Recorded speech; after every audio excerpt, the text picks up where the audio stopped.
Okay, ये हमारे पास voltage conversion है डिफरेंट स्केल के दरमियान में। अच्छा, ये हमारे पास एक डायग्राम है जो कि बेसिकली वोल्टेज स्केल की बेस पे बनाई गई है। हमारे पास इलेक्ट्रोकेमिकल सीरीज़ भी होती है, उसकी बेस पर भी है। लेकिन ये स्केल हमारे पास बनाया गया जिसमें ज़ीरो के बाद ये नेगेटिव पॉइंट्स हैं और सारे पॉजिटिव पॉइंट हैं। और इलेक्ट्रोकेमिकल सीरीज़ में अगर मैं देखूँ तो ज़ीरो पे हमें हाइड्रोजन होता है, तो स्टैंडर्ड हाइड्रोजन इलेक्ट्रोड को यहाँ पे रख दिया गया। और तकरीबन AgAg सेल का जो वोल्ट होता है इन इलेक्ट्रोकेमिकल सीरीज़ वो 0.197 पे आता है। उस वक्त जब मैं AgAg सेल के साथ स्टैंडर्ड हाइड्रोजन इलेक्ट्रोड को लगाऊँ तो इसका रिडक्शन पोटेंशियल ये होगा, और स्टैंडर्ड कैलेमल इलेक्ट्रोड का with respect to the standard hydrogen electrode ये है। ठीक है, जब मैंने हाइड्रोजन को ज़ीरो असाइन किया था तब इतना था AgAg सेल का, और जब मैं एक साइड पे स्टैंडर्ड हाइड्रोजन इलेक्ट्रोड दूसरी साइड पे स्टैंडर्ड कैलेमल इलेक्ट्रोड लगा रही हूँ तब उसका वोल्टेज इतना है। लेकिन हमें पता है कि स्टैंडर्ड हाइड्रोजन इलेक्ट्रोड ज़ीरो नहीं होता, हम ज़ीरो असाइन करते हैं। होता क्या है, होता उसका असल में जो वोल्टेज है वो -0.220 होता है, लेकिन हम तो उसको स्टैंडर्ड हाइड्रोजन इलेक्ट्रोड के मुताबिक ज़ीरो असाइन करते हैं। इसका मतलब ये हुआ कि रियल में जो स्टैंडर्ड हाइड्रोजन इलेक्ट्रोड का और AgAg सेल के दरमियान वोल्टेज डिफरेंस है वो 0.197 का नहीं है बल्कि ज़्यादा का है। क्योंकि देखिए यहाँ से यहाँ तक का फासला तो 0.197 है जो यहाँ से यहाँ तक का है। बेसिकली स्टैंडर्ड हाइड्रोजन इलेक्ट्रोड की वैल्यू ये नहीं ये है। तो अगर मैं इसके अंदर ये वोल्टेज भी प्लस करूँ तो ये -0.417 होगा। इसी तरह से standard calomel electrode 0.241 with respect to assign value of standard hydrogen electrode तो इतना है, लेकिन हमें पता है इसकी वैल्यू ये नहीं ये है, तो इसके मुताबिक इसका वोल्टेज फिर बढ़ जाएगा इतना।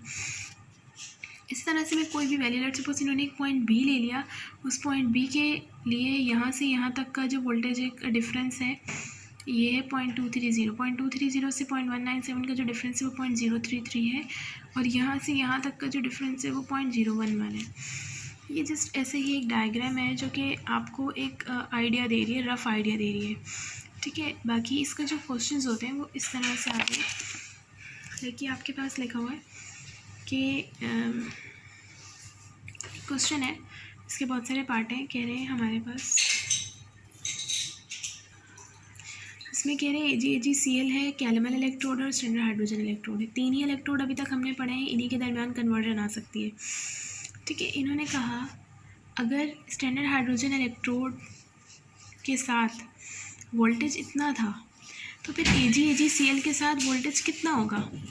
क्या बोल रहे हैं, ये लोग कह रहे हैं कि अगर स्टैंडर्ड हाइड्रोजन इलेक्ट्रोड लगाने पर ये मेरे पास एक रेफरेंस इलेक्ट्रोड होता है, ये इंडिकेटर इलेक्ट्रोड होता है, हमें पता है। ठीक है, कह रहे हैं कोई भी मैंने सिस्टम लगाया हुआ है, मुझे नहीं पता वॉट एवर इंडिकेटर के साथ जो भी है, बट यहाँ पे मेरे पास स्टैंडर्ड हाइड्रोजन इलेक्ट्रोड है और उस केस में आपके पास जो वोल्टेज आ रहा है वो 0.532 आ रहा है। तो आप ये बताएं कि अगर मैं इसकी जगह पे AgAg Cl लगा दूँ तो फिर वोल्टेज कितना होगा।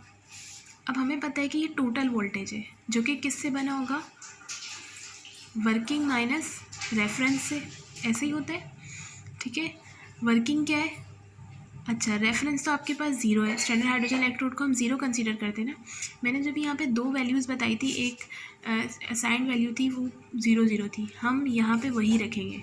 ठीक है, वो हमारे पास एक रफ़ आइडिया है हमें बताने के लिए कि स्टैंडर्ड हाइड्रोजन इलेक्ट्रोड की असल वैल्यू 0.2220 होती है, वरना हम रखते उसको 0.00 ही है। यहाँ पर भी वही रखेंगे कि भाई रेफरेंस 0.00 है, और वर्किंग क्या होगी, वर्किंग इतनी होगी ना। ठीक है, तभी तो ये आ रहा है 0.532। इसका मतलब है कि जो ये वाला वोल्टेज है, यहाँ से आपने वर्किंग इलेक्ट्रोड का वोल्टेज निकाल लिया जो कि 0.532 है। आपको पता चल गया वर्किंग का इतना है। अब वर्किंग का आप 0.532 ही रखें, और रेफरेंस का आपको पता है AgAg Cl का तो आपको पता है ना कितना होता है, अभी हमने पीछे देखा था। अकॉर्डिंग टू दिस स्केल 0.197 है।